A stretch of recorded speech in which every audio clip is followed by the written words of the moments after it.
So the next file we're gonna go through is this June support schedule file I sent you, and you're gonna need this to figure out a bunch of things. And I'm gonna show you where you can find this all at to fill this all in. But let me go down here and get this file open. Alright, so the first tab on it is workload by day by task, and you'll see I got it broken up by week here. You got week 1, how many hours, truck, markdown, sales set, housekeeping, unknown workload, and it all totals up. So I put the formulas in there. In the comments, I usually add when my truck days are, where my sales sets are, and when we're going to do markdown, so I know exactly how to plug those hours in. And I get it for each week after that. The second week is the actual schedule that I use while I plug everybody else in. We'll come to that in just a second. And we'll just go to week 1 here. Well, let's go to week 3 because that's the schedule I just did. So, no, let's go back to week 1. Sorry. Week 1. So you see several columns here. What you got here first is the markdowns. You got the cartons for the week. And this is the number of sales sets and the hours needed to do so. All of that is along this line here. It carries down here. Basically 59 hours is this number divided by 250. 88 is this number divided by my cartons per hour goal that I gave myself. The actual goal is 12.4, but I had 13.6. So you can see if I put 12.4 in there, then I need more hours. So, but I've been using 13.6, so we're gonna stay there. And then the 117 is the hour that we need to do the sales sets for the week. Now, below that, I've also factored in there the hours that we use for this week. So it says our total that I had is 264. My budget that I was given was 204. So they didn't give me enough hours. So it goes through and tells how many hours of each based on how much my goal is less or more than. Like if we go to week 2, you'll see that I have more hours than I need because I'm in excess. Alright, and then these are the hours that I need to complete those tasks. Alright, so the first number we're going to look at is the markdown hours. So you can figure out how many markdown hours, how many markdown units you're going to have. There's a forecast out there that you can use. Let's go back real quick.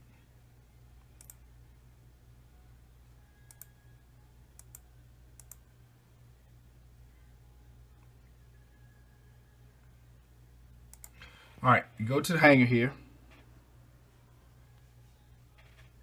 Store workbench. And draw down the store core reports. We're going to use permanent price change units. Now, to figure out our forecast for week 1 of June, we need to scroll all the way down to week 1 of June in 2014. Which, if you look right here, there's 2014.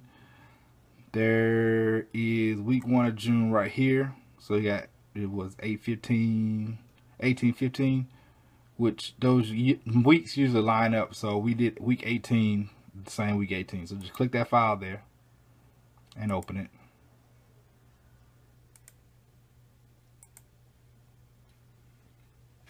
Right, so you see June week 1. This was from last year.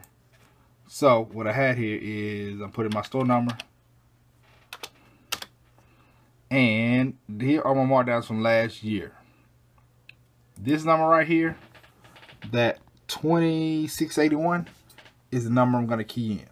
Now, I know on mine I had 14,000 units. That's because I went back and changed it once the new schedule came out to see if I had enough hours to do the truck or not.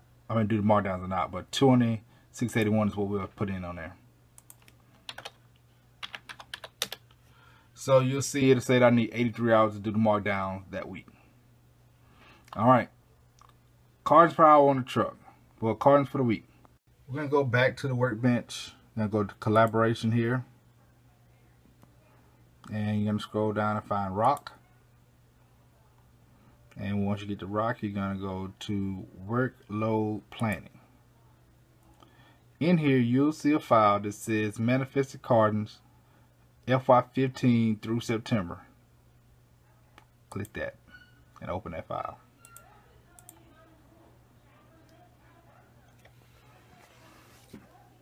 Alright, once that file comes open here, or once we get a chance to come up, you have to wait a little while because it's a big file.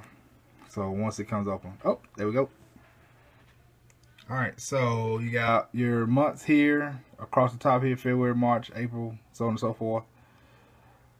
Just click, go find your store number, drop the box down to it.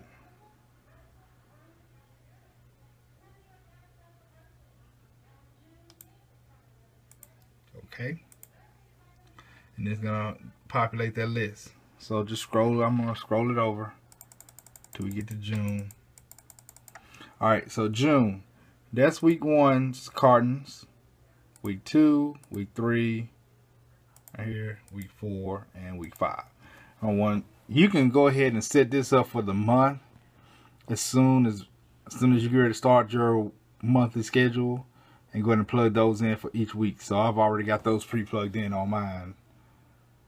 1201 is the first month, is the first week there. So we got 1201 in, but you'll see I also got those other numbers in here too. So they're already plugged in. And that is pretty accurate. Those carton counts are very accurate. It's not going to give you a per truck, but it'll give you a breakdown of the cartons for the week. And you can just break it down evenly per truck, and it'll kind of put you in the place where you need to be. Now we're going to look at these hours here, and I'm going to show you how to find this. Are you looking for your sales hours for your store? You're going to go collaboration. I'm sorry, not collaboration. Store workbench. Make sure you're signed in up top here. On the operation management page. Workload planning tools. There is a file, sales set average by store. You can open that file there. You can open it in Excel if you want to do that, or you can just scroll down to find your store. You just hit find and type your store number. It should be able to find it that way. Alright, so there's my store. It's 117.4 hours per week, and that's 2.9 full-time units. I don't really pay much attention to that, so that's pretty much what we are. We working with 117.4. I just realized it's down here too, but still, just type your store number in right there in the find box, and you should be able to get what you're looking for. Once you got these hours in here, usually where I go to find the budget for the week, I have a file on, well, there's a couple of ways you can do this. Let's find out what our housekeeping hours are so we can go ahead and back those things out. Your housekeeping hours come up, they don't change. So they start at the beginning of each season. You know, the workbench, Western Division portal. Once you're in Western Division portal, there's finance and operations. And you're just going to do this one time, like I said. Once you figure this out, you won't need it anymore. Let's see. Staffing, productivity here. And then you'll see Spring 16 by store budget sheets. Scroll down, find your store. Open that particular file.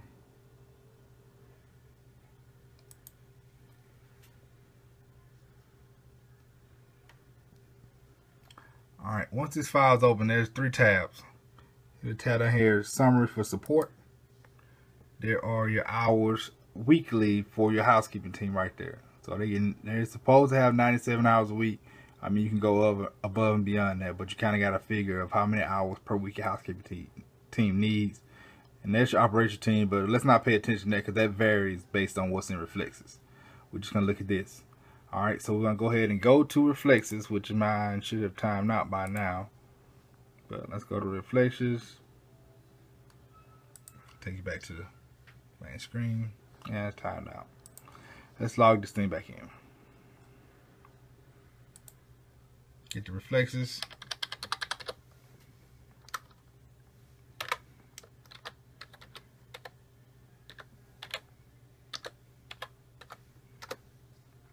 Alright, you're going to go to Reflexes Workload Scheduler.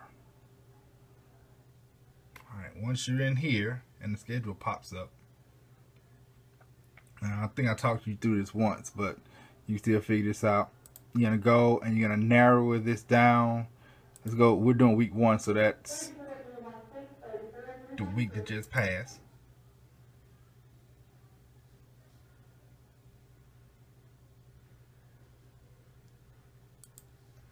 And we're going to only look at the filters down here. And we're going to just only pick operations.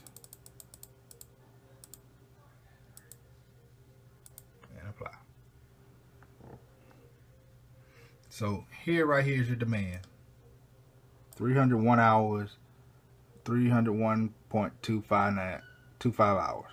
Now, what you want to do with that is, when you go back to here, I just used the 301. Go to my June schedule. On here, I put in my 301. Those hours I need. But subtract my 97 from that, and I get 204. So that's what the remaining hours are. I have 204 hours for my operation team. So it breaks it down for me on this chart here. I don't have to do much math on it. It already does it for me. So I got 59 hours for markdown, 62 hours for the truck, and 83 hours for the sales set. Now, what I'm going to do here is I'm going to take those hours. Let's look at week 1. The 2 trucks, 59 hours. I just divided them into 2 trucks. 29 hours there, 30 hours there. Markdowns I gave us 3 days, but it should have been 4. So I did 22 hours each. Sales sets, I took the 117 and, well, not the 117, that 79, and divided into 39 and 40 because those are on 2 days we had sales sets. Housekeeping, I divided their hours up based on where I needed them. And then the remaining hours that was in that bottom box there, what you saw here, this 84 hours here of what we needed, which this is going to be different than what I had, but still, I take that 84 hours and I divide it up down here. So, those are my hours. If you look right there, they're total out right there. And you can't really see it because it's blurred out. But this 401 is the total. You have my hours per day, per task. So, I need 13 hours on Sunday, 97 on Monday, 96 on Tuesday, so on and so forth. Now what I'm going to do is I'm going to go to the schedule, and those hours transfer into this form.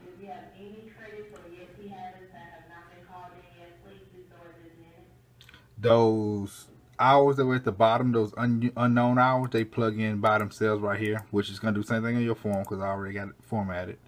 And then the hours you need for your people are going to be right here. So those are the hours they need each day. It's going to be 4 from the other side. Now, if you ever need to add somebody to take somebody away, just let me know and I'll send you a new form and I'll fix it for you. But you shouldn't need no more than what I already have. All right, so you just plug your people in. I can do mine separately because I got a maintenance group here, a pricing group here, a merchandising group here, and housekeeping. So you'll see how I got them broken up there. What you see here is what I usually do on mine is I go through and look at the days that have the most hours, and I schedule days first because those days are important. So on my schedule, the days that had the most hours was the day that had the most hours was Wednesday and needed 73 hours. So I plugged that schedule in on that day first, and then I work backwards from there. Because like I said, it's the most important day, the day that has the most hours, because I mean you have the most going on. You have trucks, you have markdowns, you probably got a sales set to go on as well. So you want to put all those hours on that first, and then you divvy them out. Make sure your full-timers get their hours first. Plug them in, get their hours in. I try to get mine 35 hours a week. You know, they're going to adjust it. And that way you'll know who's on for what day, for what time. So you got those people plugged in. From there on, if you got any questions, just give me a call. I just know how to work that out.